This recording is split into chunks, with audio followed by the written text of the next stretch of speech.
to the Warzone Amateur Hour podcast.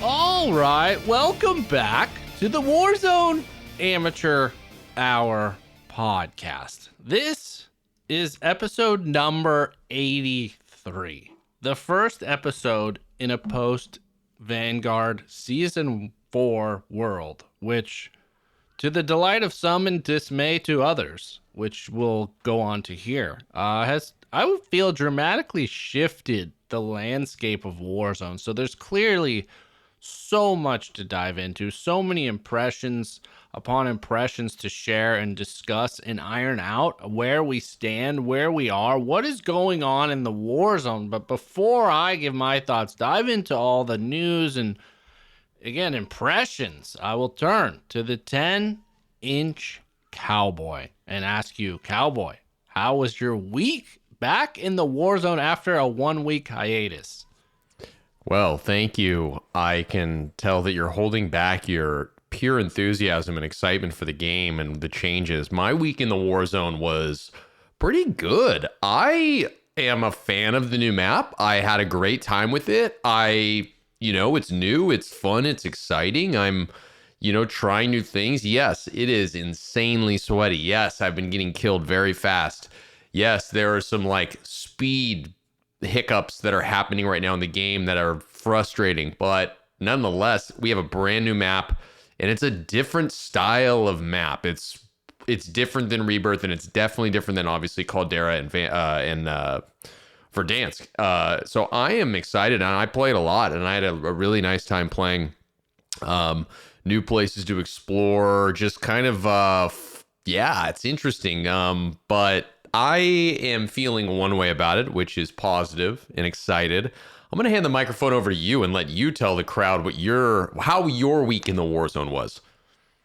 Well, indeed, it was an interesting week because half the week was the latter end of Season 3 Reloaded, and then the other half was the big excitement, the launching of Season 4, which typically when there's a new season, big changes, one of the recurring themes, at least for me, is feeling overwhelmed, which honestly, though, in this case, early on, I didn't. I mean, my first drop in-game to Fortune's Keep, I dropped 11 kills, so I was thinking, oh, this is a fucking gravy train, baby. Get those biscuit wheels rolling. We're good. This new meta's, we got it figured out. And then quickly things just really deteriorated, and as the days went on, my morale and enthusiasm for the game waned to a level that I don't know. There's not many metas and times when I can feel my level of enthusiasm. So again, I apologize to any listeners out there that are loving it, that are going on. Feel free to get in our social channels. Tell me I can fuck off and I'm wrong.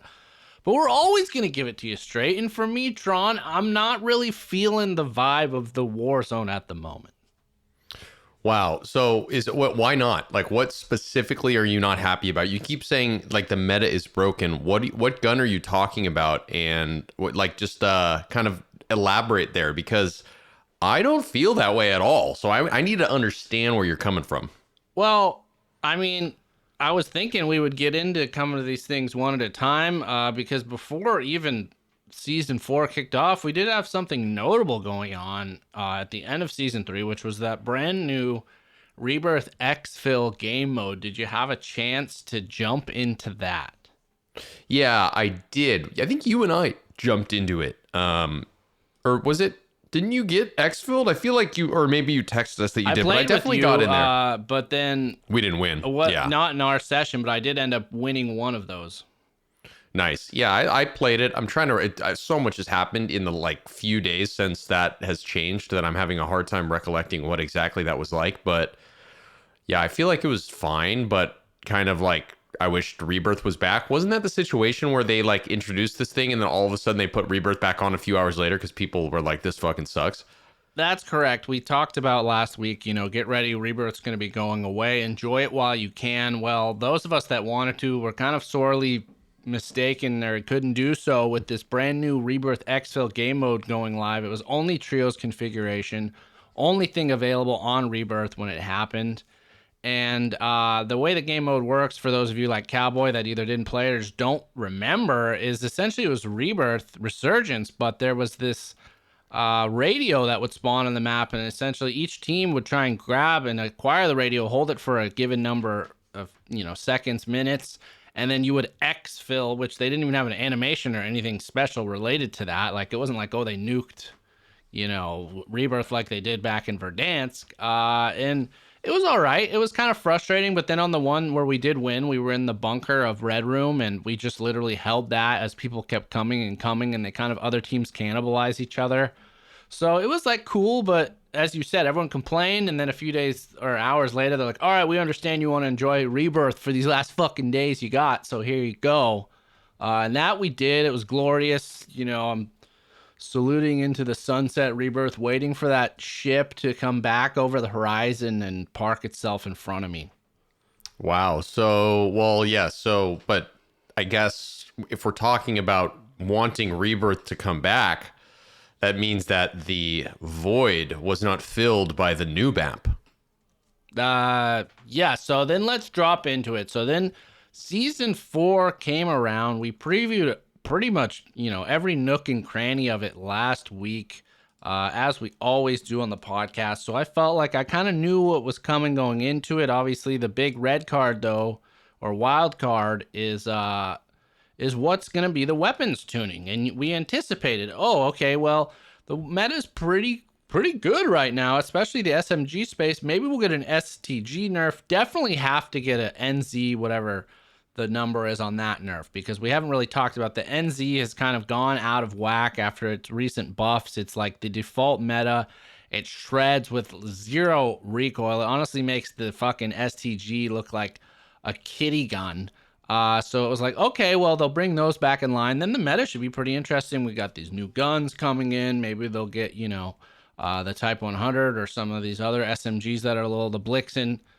No, none of that shit. Like, when it came to the weapons tuning, it was, the summary is here. Like, let me pull it up here for our old Warzone loadout guy. But essentially the short cliff notes is they buffed the fucking NZ, 52, whatever it is. So to go back to your early question about what about the meta is not working for you, like, if you've seen or used a meta version of the NZ, you'll realize it's broken. It's like the Bren level broken. It shreds. It's fucking less recoil than any gun. Maybe the Vargo I can remember. And so it's kind of a fucking joke in that regard.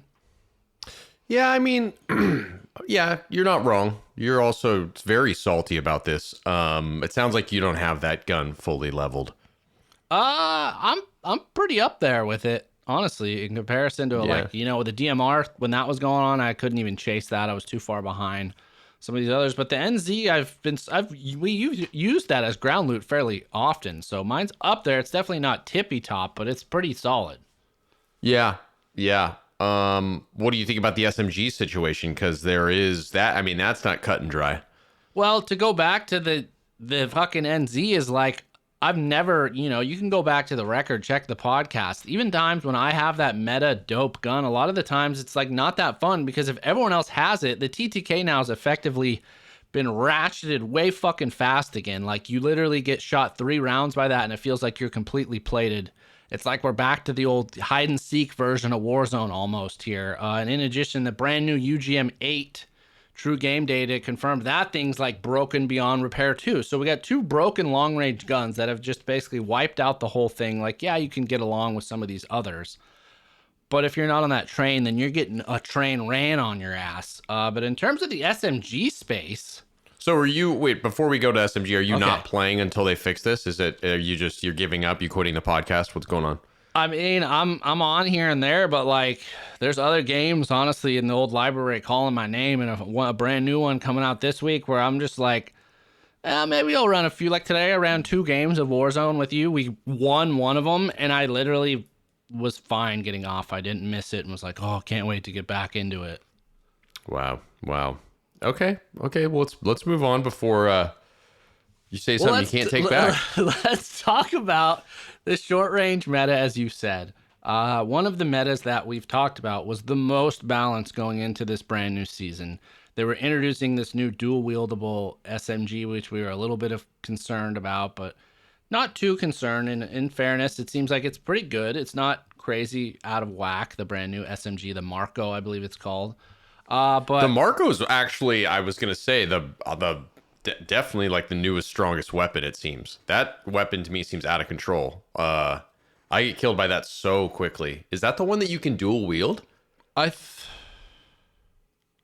thought it was. I haven't seen a dual wield Marco yet, but I have been absolutely destroyed by the Marco. The Marco's very very powerful, and it's one of those ones that you can run really fastly, and I think it has gung ho on it, so you can be running with it at extreme speeds and hip firing while you're running, and it's deadly shit. Well, that really brings us to kind of the theme of the early going in Season 4 as part of the weapons tuning. They gave a buff to the taped wrap attachment, which I guess they inadvertently, when they touched that knob, they turned that fucker way up because, as anyone can attest, in these early days, it was what we call, like, I'm going to call the speed freak fucking meta going on, where literally you could throw on this new Marco, throw on the tape wrap, throw on the gung ho, and your movement speed was beyond, like, when you get the speed tokens on Caldera, basically the equivalent of that, but obviously all game long. I ran Tracker. I think that's a bit of an exaggeration. It wasn't the speed boost. It was essentially if you had a dead silence. Dude, maybe you didn't use some of these guns, because when I would have my hands on them, it was insane. And when I was trying to chase people, I have Tracker, and their footsteps were being so far ahead, they were just like disappearing instantly. I couldn't fucking follow them. Go look at some of these clips of the streamers. We're abusing it like crazy with the stims. It's absolutely out of control. And it turns out the fucking taped wrap had gone from like doing 4% increased movement speed to 30% in the early going, but they did patch it right around the weekend. Yeah. I've been having fun. I was having fun with it. It wasn't something that I was like aggressively, violently angry about. Like you, I've been having a good time, but I hear your frustration. I don't know what to say. What, like, do you think it's a better state of the game having people move at this increased speed than it was previously? I mean, that's a ridiculous question, and you know the answer to that. Like, come on, of course it's not better, but it's not like necessarily something that I'm gonna like walk away from the game from because of, you know. Well, it's they fix it, and it's like a couple of course it was they introduced a new map and there's a new season, and of course that there was these kind of, this happens every single time, you know. But it's not like it was a couple of days ago, and it was kind of a ridiculous blip that I actually kind of found enjoyable playing with it. I mean, some people did. The streamers are like lamenting this change, saying, oh, that was the best kind of state of the meta to begin with. But to me, it's like, I'm not playing fucking Apex Legends or whatever there are out there where I got these speed boosts. Like, I'm trying to play Call of Duty here. I got enough people slide canceling, bunny hopping, drop shot, and now I got them fucking flying around the map like they got, you know, whatever that Greek god is with the goddamn wings on its slippers. Well, that was basically, you know, a lot of weapons tuning going on here. In the background, though, again, it's all overshadowed. I got the official number here. It's the NZ41. Again, like you would have thought they would have nerfed it. Rare they buff a meta gun like to make it even more meta. But the Cooper was buffed alongside it a little bit. Yeah, see, that's also the thing. I mean, I know that the NZ, I guess you could say the NZ was like in a collection of metas. It wasn't like the NZ was the DMR and then they buffed it again. You know what I mean? It was like, it was up there. It wasn't like the hands down number one best, no question meta, and then they buffed it again. It was like, it was in the top of the few guns that were very good. And then now it's obviously incredible. But I mean, again, all of the streamers were running it at the end of this last season. Like anyone competitive, it was one of those guns that, yeah, maybe there are other guns that compete with it, but it's the de facto still to this day. Go on any Twitch stream right now. I'm 90% I'll put my money down if they're running an AR. It's the fucking NZ right now. Well, of course, right now. Of course. So, right well, now. even there's before no that, question right now. Before that, though, because I was watching clips and I was like, what's that gun? Because the way it's built out, it looked different than the ones I'd find on the ground. And I'm like, oh my God. And then even, you know, friend of the podcast, Scared of Clowns, ran it late in the season. He's like, you want to probably get in on this before they nerf it, because he realized how powerful it is, figured it'd be nerfed, got a buff instead. So now if you're out there, that's what you need to be doing if you haven't already, is be leveling that thing up. Yeah, I mean, it's hard to argue with you when you're so passionate and hateful and oppressive.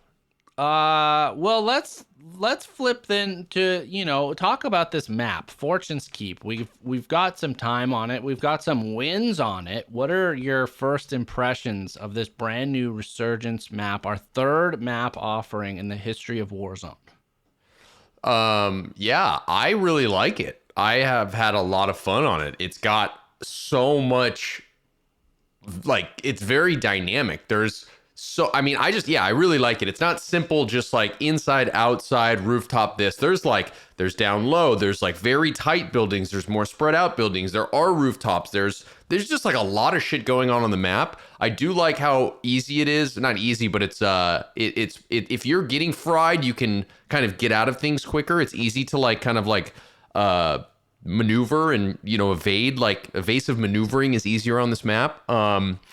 Yeah, and the loot is like, there's loot everywhere. You know what I mean? There's obviously better spots than not, but like you can find shit everywhere. I've really liked this map. I mean, I still have like no idea where I am on the map, and I'm still trying to figure out where like the more what's the word I'm trying to say? Let's just say like the more consistent buy locations. I'm trying to still figure out where those are, and like kind of where are good landing spots. I've started to figure out a few of them, but I personally have really enjoyed the map. I could see it being a very fun staple. Yeah, like once the weapons get a little more balanced out and it kind of gets back to that, I think I'm having a lot of fun on it. What about you?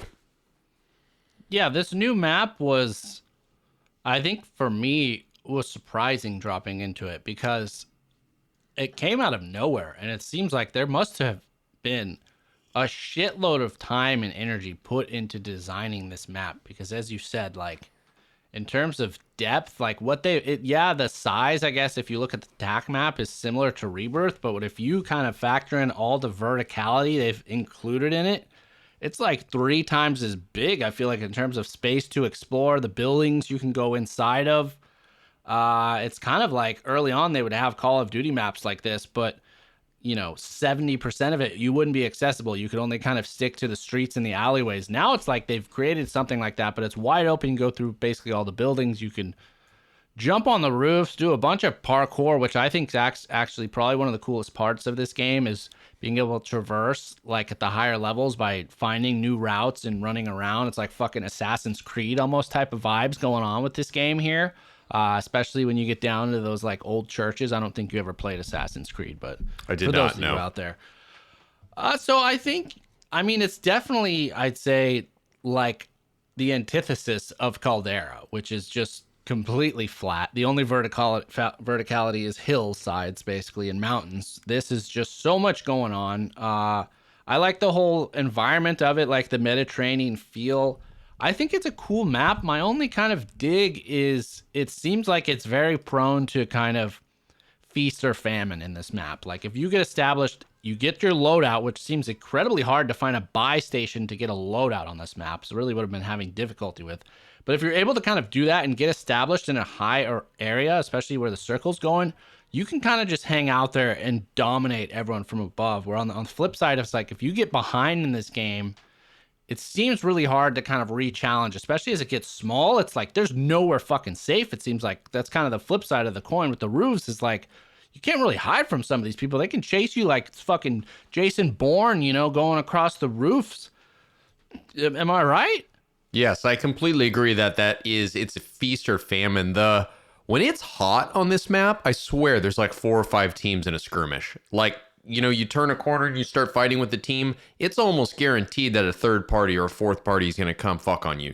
Like it's, I guess, yeah, like everyone I feel like has eyes on you all the time on this map, unless you're like inside not fighting. Like it's very like, it's just hot. It's a hot map, and I feel like it's interesting because it's as you said, I think it's the size of Rebirth. Technically, like the map size is around the same size as Rebirth, but it feels like it's 2 or 3 times as big. It really does. Like it feels like it's much harder to get around the map.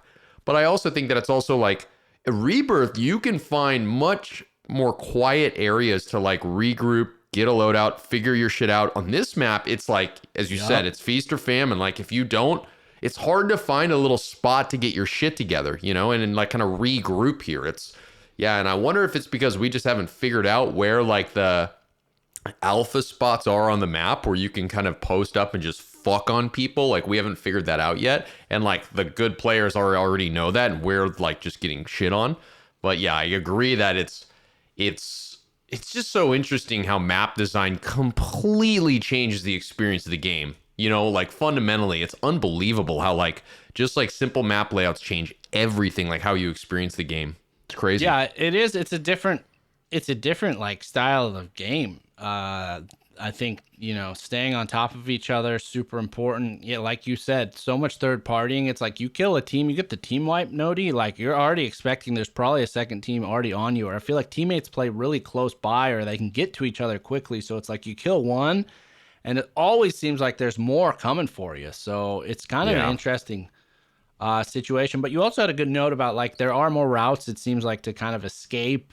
You don't really feel like you're ever hung out to dry so much. Like you can meander into a building, get back onto a roof, go jump into a fucking cave.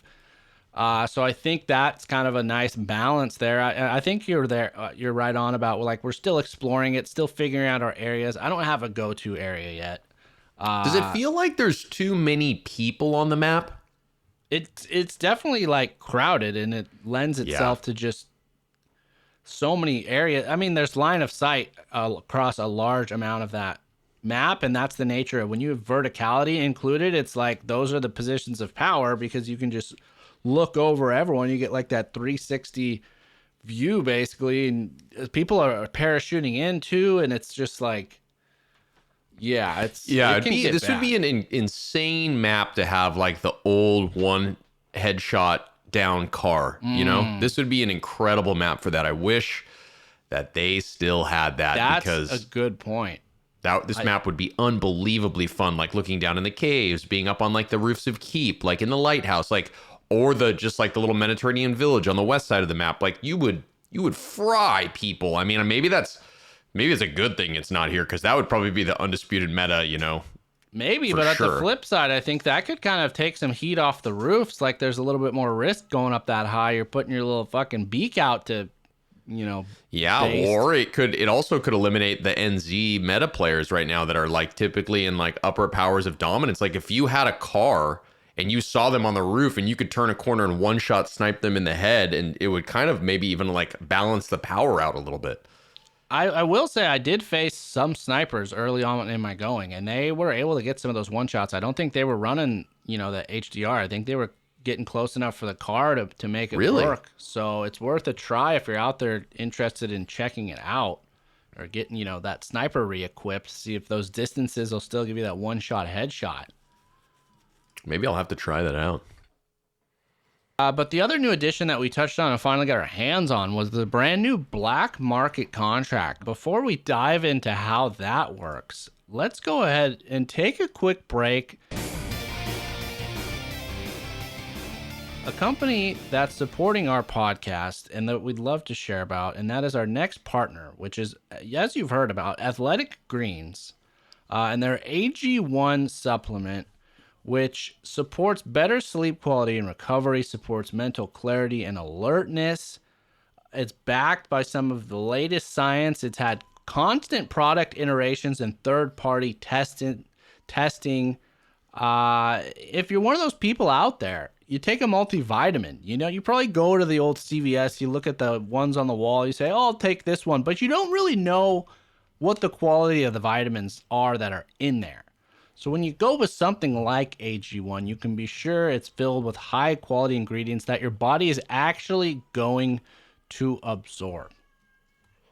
Yeah, listen, you want to stay good as you get older. You want to keep the eyes healthy. You want to keep the finger dexterity, the brain firing function. Get yourself some of this shit. Yes, AG1. If you go ahead and are interested, check out athleticgreens.com. But this time, go to athleticgreens.com/emerging.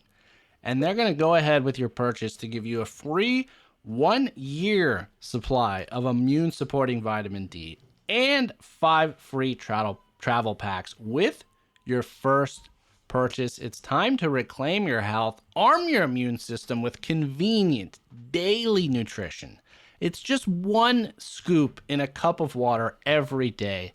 That's it. No need for a million different pills and supplements to look out for your health. In terms of the cost, it comes out to less than $3 a day for the subscription. You're investing in your health, and it's cheaper than your cold brew habit. It's cheaper than your what? Your cold brew habit, which hits me. I'm a cold brew guy. I am shelling out way more than $3 a day on that. Yeah, well, this is definitely more healthy than cold brew. Cold brew is harsh on your digestive system, if you know what I mean. This stuff is better for you. Exactly. So if you're in your old gaming lair, sucking down cold brews and G Fuel and not getting into the sun, it sounds like you need some AG1 and some vitamin D. So go ahead, go to athleticgreens.com/emerging, and that's exactly what you can get yourself. Rock and roll. All right, well, back to the black market contract, supply run contract. To summarize how it works, essentially you get the contract. Instead of just showing you what specific buy you need to go to, it gives you kind of a broad range, similar to how the bounty contract looks on your TAC map. Then as you get closer, it hones in, finally shows you the location. It's not actually an existing buy station. It just pops up in random areas. It's a special, like, black magic looking, fucking ready for the genie, you know, Robin Williams, rest in peace, coming out of that. Like, what would you desire? So you go there and you have a real limited list of items. A bunch of them are like redacted SMG, AR, snipers. Not really sure the story on that. But then the goodies are at the bottom. They have the old Foresight. And then you can also get specialist tokens. Foresight is 10,000. Specialist is 15 a person. I know we've been a lot of rounds, at least one day I was doing it. We just pretty much every day, every round started with that black market contract, got us Foresight, and then we kind of knew where we were going. Yeah, and just off the top of my head, because I did purchase the weapons that are on there, the SMG is the Owen gun, and they're in their gold skin. So they're legit versions of these weapons, blueprints. The SMG is an Owen gun. The AR, I believe, is the AS44. I think that's one of them. And then the LMG is the MG42. And I don't know what the sniper is, but I doubt it's very good. And then there's also the sequencing grenade. That's Did you get your hand on that? The mystery from last week, which we touched on there, didn't really explain it. And we even had users share like the most literature they had on it, literally gave zero info. But the spoiler, the reveal was Cowboy got his hands on it. I had read up on it since then, but essentially it's kind of like a smoke grenade almost. But if you get someone and you affect them, it like has them get all cracked out from the juice or whatever that Stitch was injecting. So you get like the numbers flowing across your screen. Oh, I see. I didn't know that. I hit a couple people with them, but I obviously missed the shots. But they were able to move and stuff. It wasn't like a stun, you know? Yeah, I think they just lose sight. They can run away still. It's almost like a flash with a disorienting like numbers and stuff. I'm not sure how blinding it is, but that's it. It's like $500, I think you can buy one, and it takes up your equipment slot, so you can still hold your non-lethals if you got them. Yeah, exactly. So that was the brand new contract. What do you think? Do you like the addition? Do you want to see it stick around, come to Rebirth? It's not worth it. Yeah. I don't know how it would work on Rebirth. I think it'd be okay on Rebirth. I mean, the Foresight for $10,000 really is the whole thing, because Foresight is an incredible advantage to have if you can last towards the end of the round. I mean, especially as that circle starts getting smaller, you know where it's going. You know, especially now with the gas station things where you can like stay in the gas. I mean, that's the real value in this. And I mean, rarely do I have enough money to buy the specialist token, the 30,000, but 10,000 you can get together and do pretty easily. Well, 15 for the specialist, but yeah. Oh, is it? I thought it was 30. Okay. I thought it was 15, but I think if you're gonna bring it to Rebirth, I think you got to scale up that cost of that Foresight, because 10K is just, especially the amount of money you get from completing that contract itself. You're pretty much already there. Yeah. And I think on, Fortune's Keep, the foresight's good, but it is so hot, like we've talked about, and traversing the areas itself is so hard that it honestly, a lot of times you never even make it. Whereas Rebirth, I feel like, and we know it so well and how to navigate it, having that, we could really kind of plan out, okay, here's where we need to park ourselves, here's where the circles are going to be going. So I think it's an interesting addition, but I'd kind of rooting for it to go away, honestly, or like get the prices way more extreme or make it harder to do. It's just too easy to complete for such a like kind of lucrative reward. Yeah, but it's something to exploit right now for sure. Yeah, definitely. If you like the foresight, you like knowing where the circles are going. You're a recon guy on Verdansk. This is like recons, to the max, buddy boy, $10,000, and you can see them all. Or if you're, in a quad. Yeah, that's a really good point. It's like the recon contract gives you just one next circle. And it's like you have to go risk your life to go get that and stay there. This is like for that much money, you can see the whole thing. You're right. It's totally undervalued.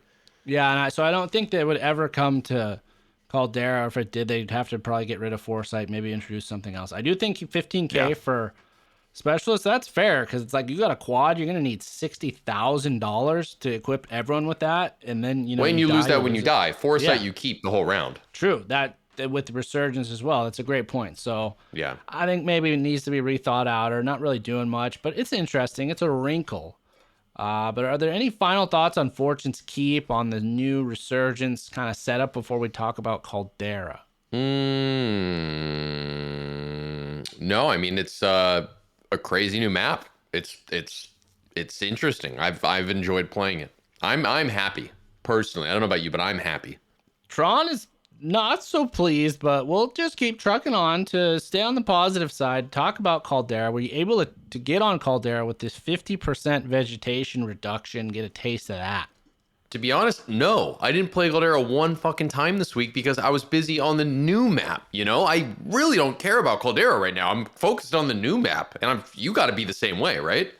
I did play one or two on the new Caldera. It wasn't super noticeable, the changes, but, it felt cleaner, I guess is one way to put it. So definitely wasn't like, oh, Caldera sucks now. It was like, okay, this feels pretty much the same. And I know the streaming community at large is like, it's like that meme with the fucking, guy looking at the girl and his girlfriend's right next to him. Like, what the fuck? It's like Caldera's like that girl. Like, what about all my new shit? And they're like, nah, dude, we're going on fucking Fortune's Keep.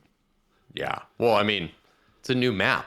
Yeah. Who cares about 50% less vegetation? We got a new map, Well, that begs the question is when we have all three in rotation, like, wow, how's that going to shake out? What's going to be on bottom? I kind of got to imagine it might be Caldera's going to be bottom bitch.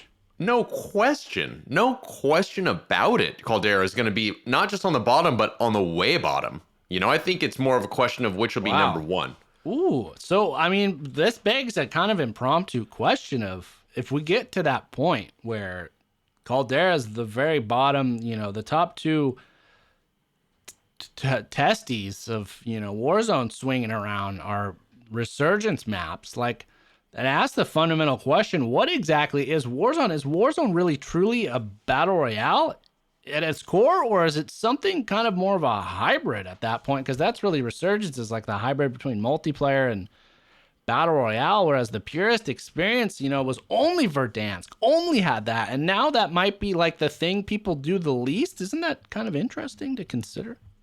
Definitely, but I feel like we've been moving in that direction ever since Caldera was released. It's all, I mean, we could not be further from pure battle royale at the moment, I think that's fair, and it begs the question, though, about Warzone 2. Are they going to try and regame that, take us back there, or kind of build Warzone 2 at its core as this more hybrid and then kind of offer, we've talked about there's maybe this DMZ game mode that seems like that's a purest battle royale, like beyond anything we've ever seen in Warzone in terms of how pure of a fucking battle royale experience that would be. So I don't know, a lot of interesting questions though about where we're going to be heading, because clearly they're leaning into the Resurgence thing like now for the end of the foreseeable future of Warzone leading into Warzone 2. It feels like it's Resurgence. Let's go play some Resurgence is essentially what you're saying, right? Well, let me ask you this philosophical question. If they had the same, if they had the pure battle royale mechanic, which is on Caldera, and then they had the resurgent mechanic, which is now on, what's the map name? Fortune Keepers of Fortune, Merchants of Fortune. Fortune's Keep. Fortune's Keep. So what if that they allowed the option to either play a pure battle royale on Fortune's Keep or the game mode, which is Resurgence on, what the fuck is the name? I can't remember the name of it. Rebirth. No, Fortune's Keep. I'm talking about the same map. I'm talking about like if you could Introducing choose a which battle game royale version. Yeah. on Fortune's Keep. Which one would you play? I'm sure you'd play Resurgence, right? Probably, yeah. I feel like the nature of these maps being so small and compact is they don't really lend themselves to. I mean, I bet they'll introduce. That would be fun, though. Wouldn't that be fun if it was a classic battle royale with only like 40 or 50 people on a smaller map? That would be like, it would, it'd be different than like the giant map where it's such a big investment and takes so much time and this, that, and the other. It's like if you could just play more quick battle royales instead of just having the resurgence mechanic. Yeah, well, it's big. Like, I hope they introduce it. Let's get fucking Iron Trials, Fortune's Keep, essentially, because we got our taste of Battle Royale and Rebirth with Iron Trials Rebirth. Maybe they bring that here. I think that would be suited. Again, the TTK has already gone out of fucking whack. They raised the health, but I don't feel a lick of difference in terms of how fast I'm dying these days compared to, back in the day when, what was it, like the Farah or whatever was melting people. So I don't know, but yeah, it's a curious question. I'd be interested to try it, but I do think just the nature of these maps and their size, they just lend themselves better to Resurgence type of games. Totally. Yeah, I agree. Well, in terms of Caldera, what they took away, the vegetation, they also brought back, which I didn't hear you mention it until now, but I imagine you're tickled pink and bubbling over with joy, and that is that fighter jets have returned to Caldera. Have you had a chance to get your hand on that is question one, and question two, are the bombers back too? Because I haven't heard word on that. That would be on Caldera, right? You're right. You never dropped in. Wow. I'm not Jets. Dude, I'm not a big airplane guy. I mean, I like them. I'm not like obsessed with them. It's not something I froth over. I thought you liked them more than me. I thought you're always asking, our planes back. I'm asking for our audience and the community at large. I'm selfless over here. I'm just wondering. Journalist here asking the questions that the player base at large want the answers to. Yeah, no, I'm as selfless as they come. Well, the planes are back. I have gotten word from some of our enthusiast friends, though, that they feel like some abilities have been nerfed. For instance, the UAV they gave you the constant UAV where you could see people. It sounds like that maybe has gone away. That's probably a good thing. Yeah, I agree. It's was a little overpowered. I think it's the ability should be there to maybe find where people are or target them a little bit, but to really just know and be able to relay that information, I don't know. So they're clearly, they haven't given up on Caldera, but as we've said, the new girl in town, she just moved in. She's got all this verticality, all this stuff going on. Is Fortune's Keep, but unfortunately for Tron, the state of the fucking meta has spoiled it for me, and I hate it. Yeah, not surprised to hear that. Not at all. Not surprised at all. Well, we're on the tail end of this episode, which is typically where we talk about either rumors or what's kind of coming down the pipeline. And over the course of doing this podcast, we've seen some interesting crossover events and little goodie baskets going on in the game. We had the action heroes. We had Judge Dredd was the little one. We had the Halloween guys, the Saw guys. We had fucking Snoop Dogg making his way to the war zone. We had Die Hard Krampus. Rambo. We had King Kong. We had Godzilla. Well, guess what? There's another super machine thing from cinema coming to Warzone, which was confirmed this week. Again, out of the blue, these happened. This one wasn't leaked. It was just straight up revealed. And that is that dun dun dun dun dun dun. I'll be back. Terminator is coming to the fucking Warzone. Terminator. Wow. But is it Arnold, or are we talking Arnold Schwarzenegger, or are we talking the machine version? You know what I mean? Because I guess it'd have to be Arnold because you got to have the "I'll be back" in there 100%. You know, that is going to be the most overused fucking soundbite in Warzone ever. Well, you were hyped about the cinematic universe of, you know, King Kong and Godzilla. Or I guess it was Godzilla specifically. For me, the fucking Terminator, that is my jam. T2, that is like a cinematic milestone in my life, like touchstone for so many, for life, for cinema, for fucking everything. Like that movie has it all. So if you want to talk about the Terminator universe and tap into the Skynet mainframe, and send those nukes to fucking take us towards Judgment Day, you can have me right beside you with John Connor, Sarah Connor, the T-1000. He's not just a fucking machine thing, all right? He's liquid and adamantium metal, dude. All right, man? So I'm hyped for this. To answer your question, it sounds like both Arnold, the T-800, and the T-1000, which was that badass actor. I think he passed away this year. One of the most legendary fucking bad guys in movies. The liquid metal T-1000. So I think that's what's coming, and this has kind of got me hyped. Yeah, I was gonna just quickly look up the bad guy's name in that because he deserves a shout out, and I am trying to pull him up right now, and his name is, of course, none other than Robert Patrick, also famous for being on the X-Files in the latter seasons, taking over David Duchovny when I believe that they had some contract disputes and the show actually went down the shitter, but that's nor here, they're there. Yes, Terminator, great franchise generally. Just a great franchise. We're really foreshadowing with the whole AI movement. So, yes, it's going to be very fantastic. I gotta say, I'm pleasantly surprised. Robert Patrick is actually, in fact, alive and well. He is not dead. Yeah, I was gonna say he wasn't that old. Like I was gonna be. I didn't realize he was dead. No, okay. Wow. Okay.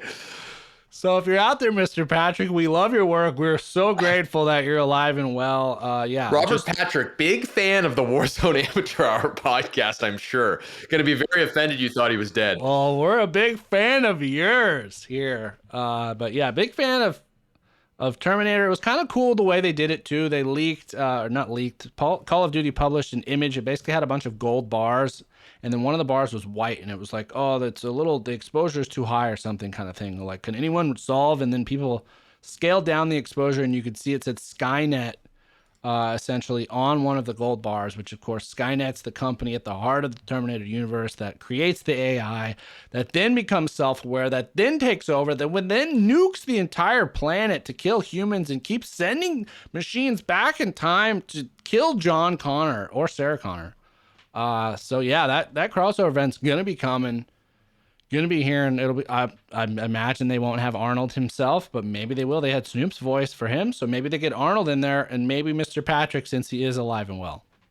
I wonder if there's a great Terminator game out there. Have you ever looked into that? I feel like you would enjoy that. It sounds like. There was like a NES Terminator game, and it was fucking horrible and really hard to play. And I know the Terminator has made its way into, I think, Mortal Kombat and some of these fighting games, but I don't believe they probably have, and it wasn't any good, but there doesn't seem like there's a good Terminator game. But you're right, that's rife for being like a badass franchise to come to gaming. 100%. Yeah, maybe if anyone has any suggestions, it sounds like Tron wants to get down with some Terminator because he's not happy with the Warzone at the moment. Not happy. Even I played today, post-taped wrap, nerf, and everything still just feels so fast. I don't want to play this game on fucking roller skates. It's already bullshit with slide canceling the way people can abuse movement. It's a military fucking game. It should be about aiming. It should be about coordination, positioning, not so much stabbing yourself with the fucking adrenaline, sliding cracked out because some little attachment makes you somehow magically run faster. Like, give me some fucking downsides to that. Maybe you got some shaking guns or slow ADS. There's just nothing. So I'm over here getting shit on. You're heated. I'm heated, but I'm hyped for Terminator, so thank you very much for bringing that. We're going to be excited about that. Cool. All right. Well, I guess we'll have that to look forward to. We'll end on that positive note. Yes, we will. That is going to do it for us this week on the Warzone Amateur Hour podcast, our first episode in Season 4. Modern Warfare 2 months away, but the Warzone itself is now on Fortune's Keep for the time being, so we will see you there. and we will talk to you next week. And as always, Good luck in the gulag. And happy belated Father's Day, Tron. I don't think I said that last week.